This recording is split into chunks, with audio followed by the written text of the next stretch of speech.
Awesome. Hi, everyone. I'm Perrin, founder of EATERCLub. We're disrupting a $320 billion legacy food service industry by offering a curated distributor to save next-generation restaurants time and money. The U.S. food service facilities market's extremely large, well over 1 million plus food service facilities, and they're fragmented as well, with 70% being single-unit operators and extremely difficult to reach.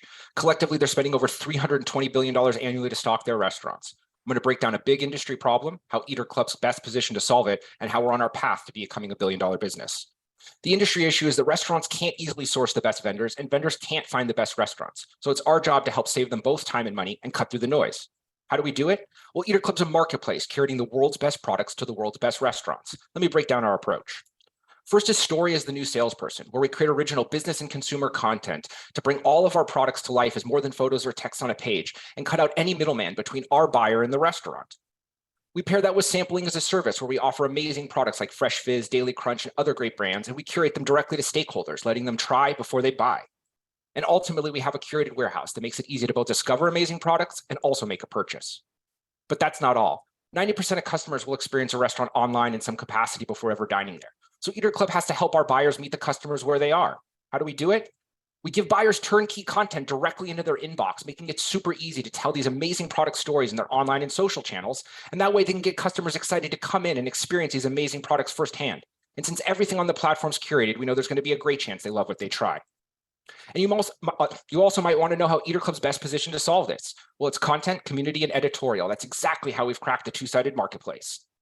On the content side, LA Eats is our in-house content studio, producing premium content using lean production processes with no budget, including amazing coverage like Wolfgang Puck at the Oscars. Okay, all my friends at LA Eats.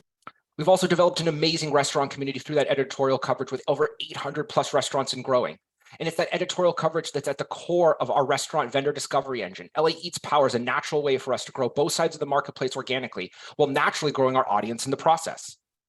We have 10 vendors on the warehouse as of today with over 30 SKUs, and we have 300 plus vendors in our editorial pipeline at different stages of evaluation. Vendors pay $1,499 to join, plus a 15% sales commission across the platform, and there's a monthly fee between $89 and $299 a month. And restaurants will be paying a small monthly fee in late 2024. We have a clear path to $10 and $100 million in revenue from the marketplace alone. It breaks down into about 3,500 restaurants spending about $531 a week by 2025. That helps us get to over $57 million in annual revenue. We have a team uniquely positioned to bring it to fruition with their operational, creative, and community curation background, including my background creating a reality show for Bon Appetit magazine. We're EATERCLub, a curated distributor saving next-generation restaurants time and money. All right, well done, Perrin. Well done. I'm going to take some questions from our investor guest judges and syndicate members.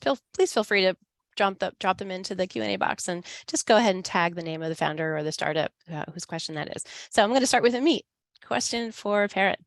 Yeah, great job with the presentation.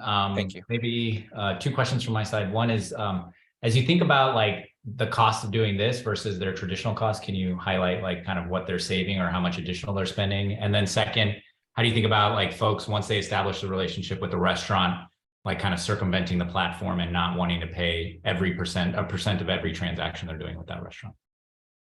All right, terrific. Nadia, go ahead. You got your hand raised. It's more about the scalability. How do you ensure things don't get stale or expire? And, you know, every similar startup I have seen where it requires shipping food, that's kind of that challenge of, you know, with the shipping and ensuring that things arrive not broken, that sort of thing. All right, terrific. Thanks. Let's take one more. How about you, Paul? Yeah, I think my question is really kind of the breadth of service. How wide can, so beverages, but what kind of things do you provide that are available to restaurants? Is it everything or just a few things? All right, terrific. And we'll take one from the syndicate. Francis is asking, do you have revenue so far? And if so, how fast are you growing month over month? And you have 2 minutes to answer those great questions, Perrin.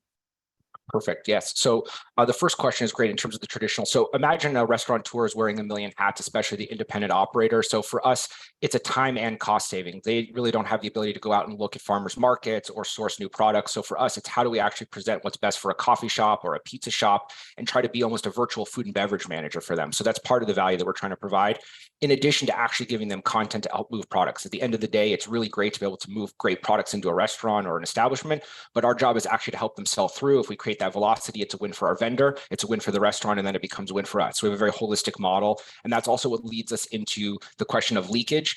For us, what we're trying to provide to the vendors is almost a studio content service that they really can't replicate in-house at the scale that they're at. And that's the goal. How do we actually focus on the on-premise area for them, get more liquid on lips when it comes to beverages?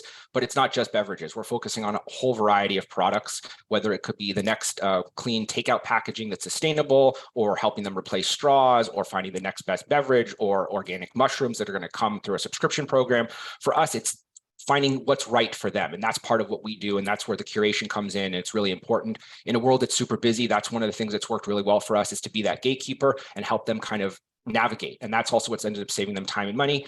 At the same time, as an independent restaurant, they have a harder time sourcing compared to a larger vendor. So we're trying to give them more pricing power and more ability to focus that purchasing on fewer vendors to get better pricing through that volume. The question on scalability for us in terms of like food or stale, and just to give you context, we're working with 3PLs. So we're keeping a small amount of inventory as possible. And it's all about turning it. So the goal is not to try to bring in pallets of inventory and keep it in a warehouse. We want to keep as minimal amount and then figure out what's successful, double down on that, and then continue to grow in that regard.